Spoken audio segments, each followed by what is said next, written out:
So that's full health golem cyclop. Just a look at the damage output of this insane vacation. He's just one-shotted. I guess I can one-shot like 2 more of these guys. That's crazy. What's up, Kingdom? Want a cool and awesome build for Magic Archer? Then look no further, because Magic Archer is one of the most powerful vocations in Dragon's Dogma 2.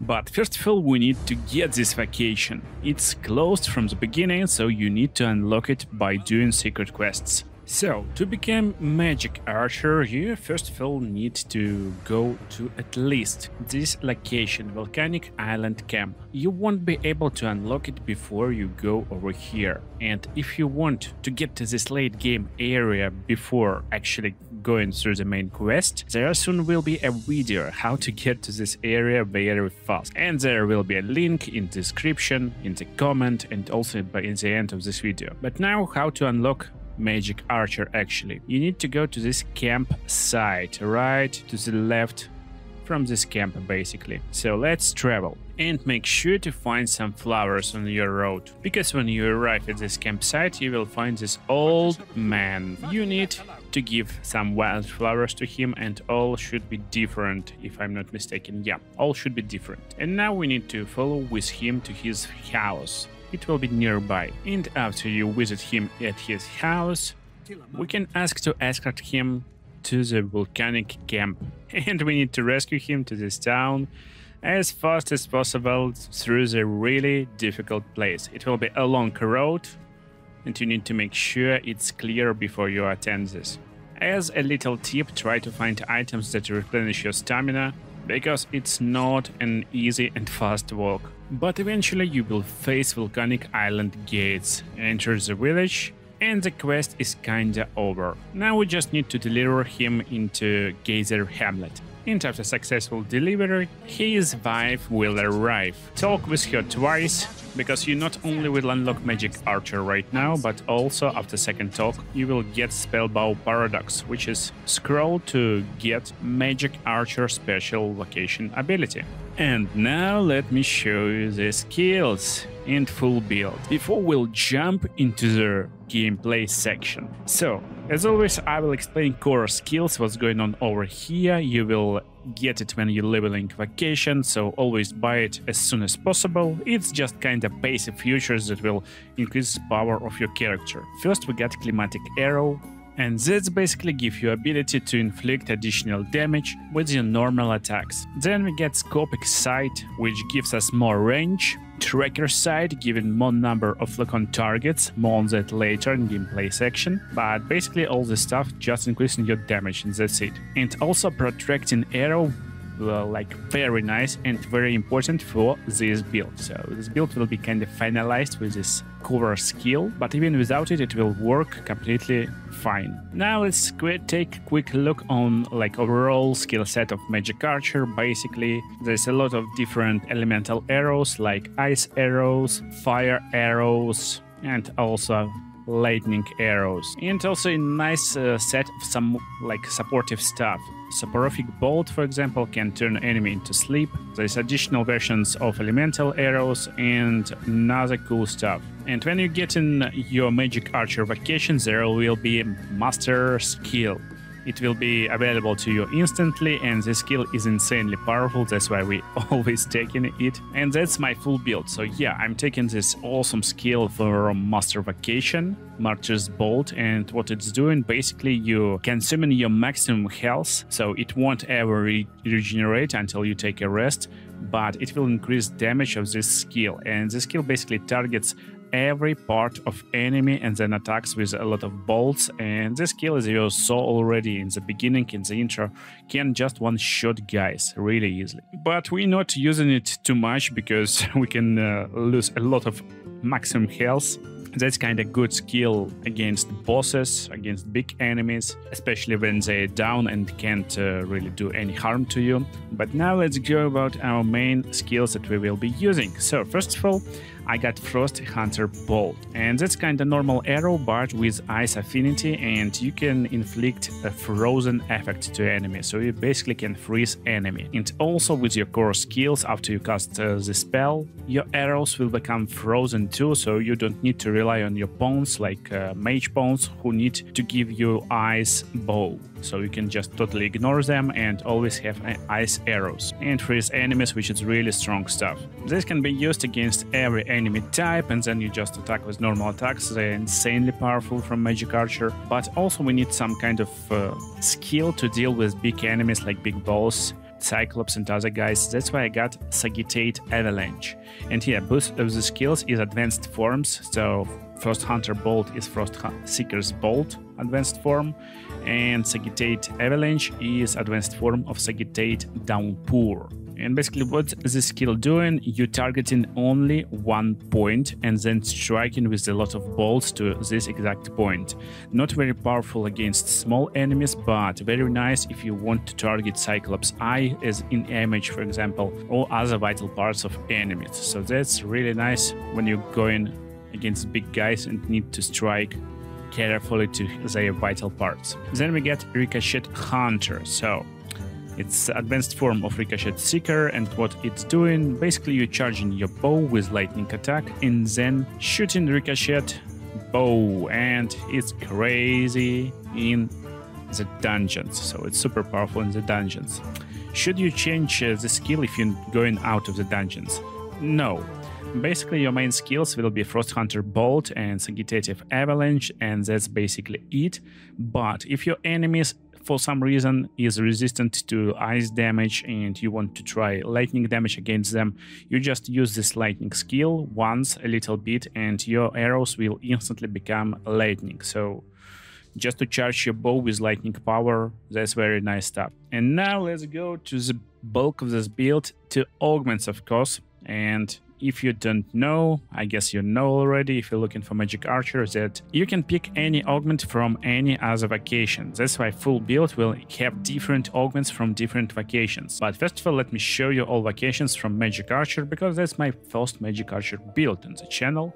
So Magic Archer, when you're leveling him, will be with these augments available. Sustainment augments the physical defense and magic defense of pawns in your party. Veracity recovers a small amount of stamina when you deliver a killing blow to a target. Pretty useful on some characters, but still I like other combinations with stamina, so don't like it really much. Then we get Prolificity, increasing the likelihood that smaller targets will drop items. So that's nice if you want to farm for some items, like you want some goblin horns or maybe lizard tails, other stuff like this will drop more often, so that's pretty nice one if you're going to upgrade your equipment. Very nice stuff.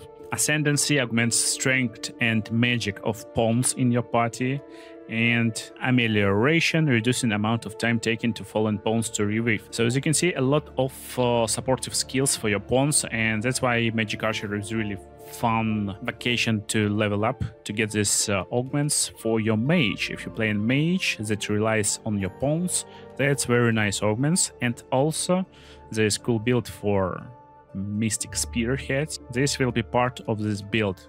Awesome Mystic Spearhead build. But what is my build for Magic Archer? What is my augments? And surprisingly, there is no Magic Archer augments. So we get Endurance, increasing your maximum stamina.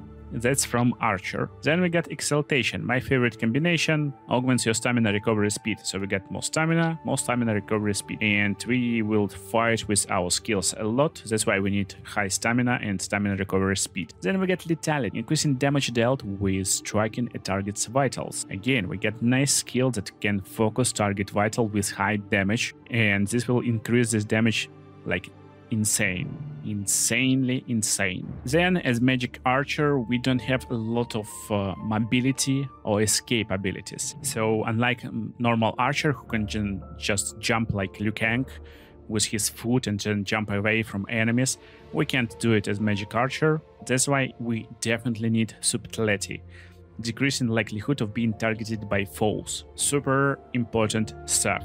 that's our augment from Rogue. And then we get Sagacity, that's our sorcerer augment, and it just improves your magic. Improving magic means we will do more damage, because our bow will do magic damage, not strength-based damage. So, also I got Catalysis, increasing damage dealt when exploiting a hostile target's elemental weakness. Again, super important stuff. We're using different elemental augmentations from our weapon, and this can inflict additional damage a lot, but that's a little bit questionable, so we can definitely change it with Asperity. Catalysis will increase our damage to enemies who are weakened to our different elemental attacks, but if enemies is not weak to our elemental attacks, then Asperity will always work. It's super cool. Sorcerer augment also, so let's take it. And it's increasing likelihood of inflicting debilitations with your attacks. I don't like this word, it's basically debuffs. So you more likely freeze, put enemies on fire, or put them into sleep if you want to change any skills. And it's time to show you this lady in action. So what Magic Archer can do? We get quick fire on our normal attack, and while this kinda looks like normal attack, it looks pretty fun with 3 arrows at a time. It's not super powerful, it's not even focused or accurate, so don't use quick fire a lot. It's better to just run away from enemies and reposition yourself. It's like more cool and powerful ability. I mean dash. Dash is like more powerful than your quick fire, just run away. Then we get conversion. So it's our triangle or Y button. Basically what we're doing different circles, as you can see. And these circles will show area of your focus, and when you start to aim, basically you will aim in this area. So that's big aim and that's little aim, and big aim will shoot arrows to different targets, while little aim more likely will focus down one target. Also, if you wish to use this powerful attack, as you can see, that's normal attack, that's normal attack, and that's normal attack. But how to make super powerful?